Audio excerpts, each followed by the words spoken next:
Hello, everyone. Welcome, Liam's Lyceum. I'm your host, Liam, aka Himbar, and today I want to talk about my reading. Haven't done much writing this week. I did a little. I did actually have something come out this week, I believe. Yes, so I had a short story come out. I mentioned last week, and I have a video out out on it that it came out on Wednesday. My newest short story, but I also had a more recent publication actually, which came out on the 3rd, I think. So early this week, and that is, uh, wow, I don't even remember what it's called. It's about the Exeter book poem Almsgiving. And it's called something really straightforward like that too. It is really accessible essay on an Old English poem. I feel like it's accessible. That was one of the points. It's not in a academic journal. It's just in a magazine. So you can go read that. I do have a video kind of talking on some of the same things that comes out this Wednesday, but I'll try to remember to link that down below if you want to go read it, though. It's free to read.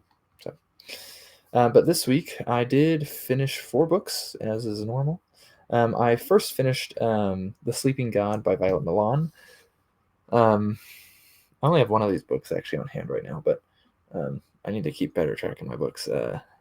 But this book was okay. It had some really good aspects. In fact, I think it starts rather well. That initial uh, opening scene on the docks, the fire, helping the finder and his wife and family, getting the job to escort this young woman, and then getting to that city itself where they want to escort her to is all good stuff. It's really after that. I mean, there's a certain point in the book when you're about like 2/3 of the way through, and it feels like two things. It feels like either this could be the climax, but yet we still have no. It's not even 2/3. I think you have more like 200 pages to go even. And so it feels like this could be the climax, but it's not. We have a bunch more to go. Or it even feels like this could be the start of the story. Like in fact, it feels like "Which Shall Be Born" by Robert E. Howard in some sense at that point. And that's the start. But "Which Shall Be Born" starts that way. And this book is only getting there like 250 pages in or whatever. It's too long. That's the problem with the book. There are parts of it that work really well, but it's too unfocused. Okay, because it's essentially written in like a mixture of sword and sorcery and epic fantasy. So we call it heroic fantasy if you want to put it just blandly that way. Um, it's sword and sorcery in a sense because it is a duo. They're doing something. It is kind of epic, and it's kind of like a world-saving thing. Though I hear the rest of the books are not this way. It probably is like a publishing thing. Like make this big epic stakes, and then once you hook the readers in, they'll be convinced enough with the characters that they won't care that the next books aren't epic. The problem is you get this huge cast of characters that almost none of them are going to be in the second book, guaranteed, right? And the main 2 characters, Dylan and Parno, don't get enough attention.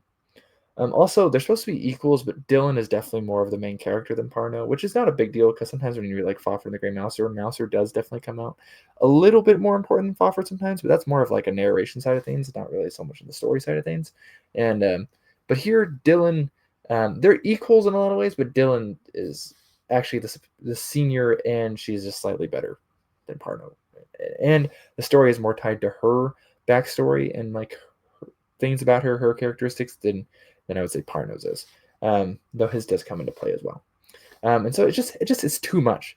It gets slowed down. Like as soon as you're like, wow, we're gonna get going, with like Dylan and Parno now, bam, chapter with some other character, another chapter with some other character, and you're just like, what the heck? Like it gets way too bogged down, right? So some people won't have no problem with this, but I think for the type of story it introduces, like it does have like somewhat of a slow start in some ways, but it also gets a lot done very fast. And then later on in the book, it gets very little done over lots of pages. So also the ending is cheesy as heck, feels super, it's trite, right? It feels very contrived. It is silly, honestly, what this idea of the sleeping god becomes at the end of the book. So overall, I'm actually kind of sad about it because I think it could have been a lot better. I think it could have been a lot better if Milan had just stuck strictly more to the sword and sorcery side of things. Tried to make it not as epic, less point of views, kept the story going at a good clip. It doesn't do that. The ending, I think, probably couldn't be helped either way. A lot of people won't have a problem with it. I think it just seems really silly and ridiculous, to be completely honest. But thankfully, it doesn't last that long. Climaxes and then ends very quickly. So, anyways, I've been talking about the Sleeping God too much now. The other second book I finished this week was Shadow Yenja, or Shadow Genga, I think is how the author says it. I'm actually unsure, but to me it looks like it should be Shadow Yenja in all English. So anyways, maybe Yenga, but I think it should be Yenja. Anyways, like Hengist, Yenja. It makes sense to me. And this is a short literary novel that is experimental in a way. It is actually, so it's about the Shadow Yenja, which noticed from Beowulf, and it describes Grendel.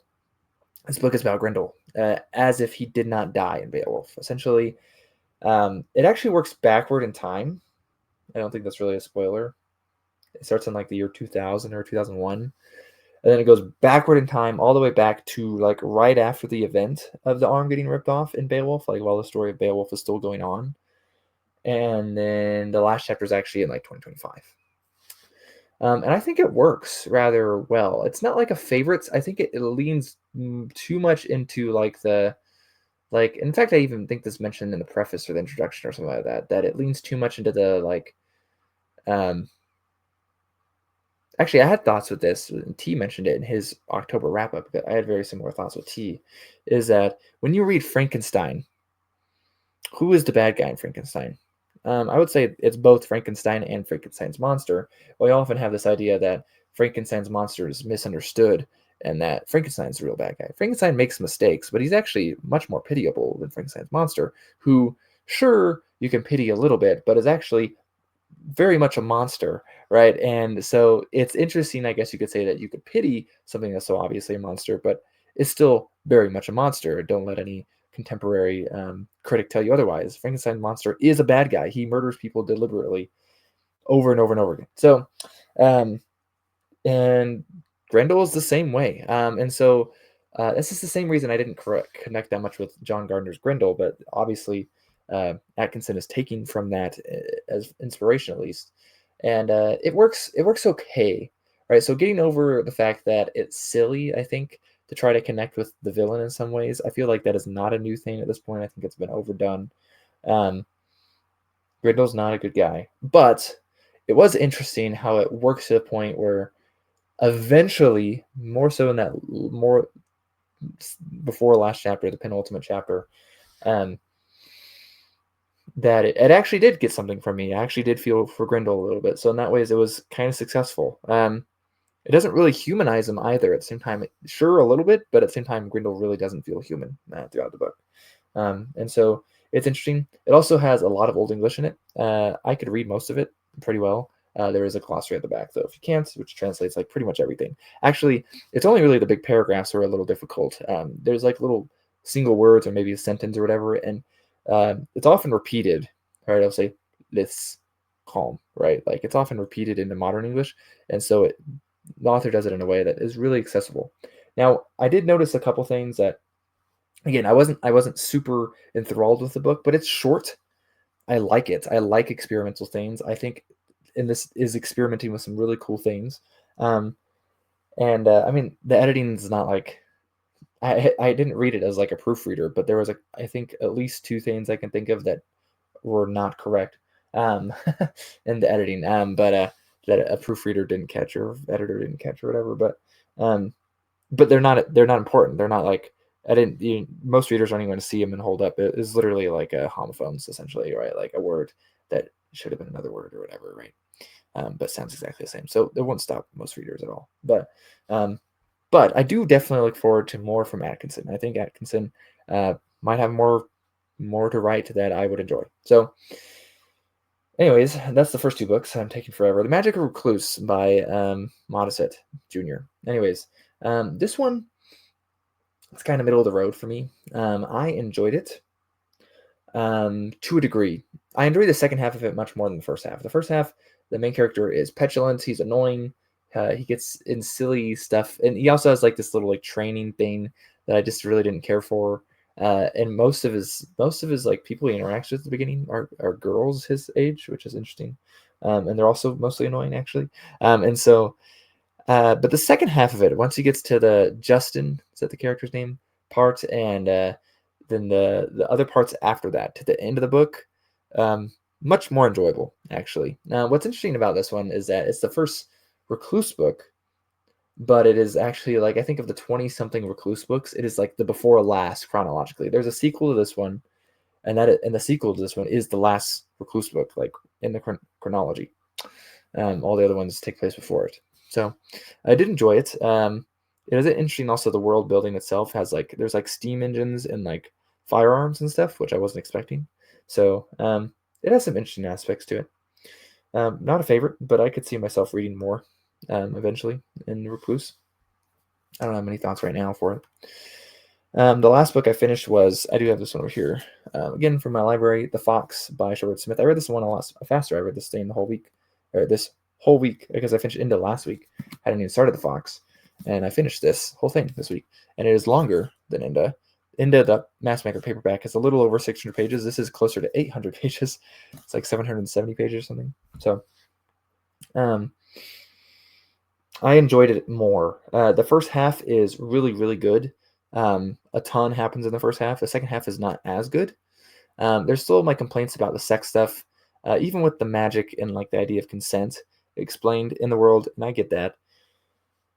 It still doesn't really make a lot of sense to me.